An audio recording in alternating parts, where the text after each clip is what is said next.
Paradise drink കഴിച്ചാലോ? പേര് കേട്ട് നെട്ടിയോ? എന്നാൽ നെട്ടേണ്ട കേട്ടോ. വളരെ എളുപ്പത്തിൽ ഉണ്ടാക്കിയെടുക്കാൻ പറ്റുന്നൊരു ഹെൽത്തി ജ്യൂസാണ് ഈ ജ്യൂസ്. എങ്ങനെ ഉണ്ടാക്കിയെടുക്കാൻ നോക്കാം. അതിനായിട്ട് ഞാനിവിടെ പൈനാപ്പിളാണ് എടുത്തിട്ടുള്ളത്. പൈനാപ്പിൾ ചെറിയ കഷ്ണങ്ങളാക്കി എടുത്തതിന് ശേഷം നന്നായിട്ട് ഒരു 1/4 കപ്പ് വെള്ളം ഒഴിച്ചിട്ട് നന്നായിട്ട് അരച്ചെടുത്തിട്ട് 1.5 കപ്പാക്കി എടുത്തിട്ടുണ്ട്. പിന്നീട് പാഷൻ ഫ്രൂട്ട് ആണ് വേണ്ടത്. ഇത് 1.5 കപ്പാണ് എടുത്തിട്ടുള്ളത്. വീട്ടിലുണ്ടെങ്കിൽ അത് ഉപയോഗിക്കാം, അല്ലെങ്കിൽ ഇപ്പോൾ എല്ലാ ഷോപ്പിലും ഇത് അവൈലബിൾ ആണ്. ഇനി ഇതിലേക്ക് വേണ്ടത് തേങ്ങാപ്പാലാണ്. നല്ല കട്ടിയുള്ള തേങ്ങാപ്പാൽ തന്നെ എടുക്കാൻ നോക്കുക. അപ്പോൾ അവിടെ 1 കപ്പ് അളവിലാണ് എടുത്തിട്ടുള്ളത്. ഇനി ഒരു 1/4 കപ്പിലും കുറവായിട്ട് നമ്മൾ കുറച്ച് പൈനാപ്പിൾ എടുത്തിട്ട് ഒന്ന് ക്രഷ് ചെയ്തെടുത്തിട്ടുണ്ട് കേട്ടോ. ഇത് നമുക്ക് ഡെക്കറേഷനും അതുപോലെ ഇടയ്ക്കൊക്കെ ജ്യൂസിലൊന്ന് കടിക്കാനും വേണ്ടിയിട്ട് ഉപയോഗിക്കുകയാണ് കേട്ടോ. അപ്പോൾ ഇനി നമുക്ക് മിക്സി ഒന്നും വേണ്ട. ഇനി നമ്മളൊരു ബൗൾ എടുക്കുക, അതിലേക്ക് നമ്മൾ അരച്ചെടുത്ത് വെച്ച പൈനാപ്പിളിൻ്റെ ജ്യൂസ് ഒഴിക്കുക.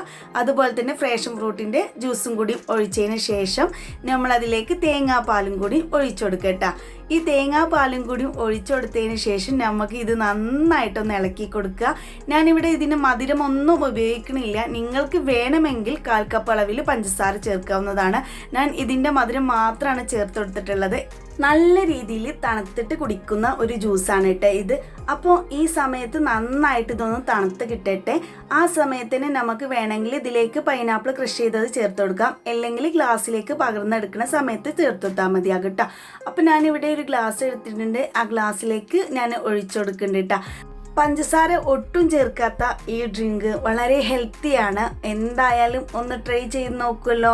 അപ്പോൾ ഇതുവരെ നിങ്ങൾ ഈ പൈനാപ്പിൾ കിട്ടിയിട്ട് ഇതുപോലെ ഉണ്ടാക്കി നോക്കിയിട്ടില്ലെങ്കിൽ തീർച്ചയായിട്ടും ഒന്ന് ഉണ്ടാക്കി നോക്കണം കേട്ടോ. അപ്പോൾ ഞാനൊന്ന് ഡെക്കറേഷൻ ചെയ്യാൻ വേണ്ടിയിട്ട് ഇതിൻ്റെ മുകളിലേക്ക് പൈനാപ്പിളും ക്രഷ് ചെയ്തതും കൂടി ഒന്ന് ആഡ് ചെയ്ത് കൊടുത്തിട്ടുണ്ട് കേട്ടോ. അപ്പോൾ എങ്ങനെ, നിങ്ങൾക്ക് ഈ ഡ്രിങ്ക് ഇഷ്ടപ്പെട്ടോ? ഇഷ്ടപ്പെടുകയാണെങ്കിൽ സബ്സ്ക്രൈബ് ചെയ്യാനും ലൈക്ക് ചെയ്യാനും ഷെയർ ചെയ്യാനും മറക്കരുത് കേട്ടോ. ഈ ഡ്രിങ്ക് ഉണ്ടാക്കി നോക്കിയിട്ട് ഇഷ്ടപ്പെടുകയാണെങ്കിൽ തീർച്ചയായിട്ടും കമൻറ്റ് ബോക്സിലൂടെ ഫീഡ്ബാക്ക് പറയാൻ മറക്കരുത്. ഇതുപോലുള്ള വെറൈറ്റി വീഡിയോയുമായി വീണ്ടും കാണാം.